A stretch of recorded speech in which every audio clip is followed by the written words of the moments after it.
Usephenduka iqaqa umdidiyeli wamabhinca uNgizwe Mchunu njengoba abadidiyeli bamabutho kaZulu sebethatha isinqumo sokuba angaphinde alibhade kuyona yonke imikhosi ethinta isilo Misuzulu namakhosi kuze ubulungisa inkulumo yakhe nenhlabathi ayinamekeza ezinkundleni zokuxhumana.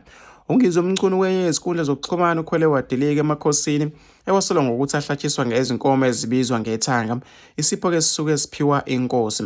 Uphinde wasolwa ngokweqisa emankwebevini. Le nkulumo yakhe imdonsela amanzi ngomsele njengoba-ke exoshwe emcimbini emibili kulandelana esikhathini esingaphansi kwesonto. Ngesonto kuxoshwe empangeni esizweni-ke sakwaMadlebe esiholwa inkosi uSenzo Zungu, lapho-ke indodakazi yenkosi ibikhehlwa inkosi yesizwe sasemacambini umthokozisi Mathaba. Phinde waxoshwa-ke ngolesine esikhumulweni sezindiza eKing Shaka kunomcimbi-ke wokwembulwa komfuziselo welembe. Mfisa ukuthi ngizwe uvo lwakho nombono wakho ukuthi wena ucabangani-ke ngalolu daba noma-ke ngokuxoshwa-ke kukaNgizwe emcimbini-ke ethinta isilo-ke uMisuzulu kanye namakhosi. Hlala phakathi comment section ngizwe uvo lwakho nombono wakho ukuthi wena ucabangani-ke ngalolu daba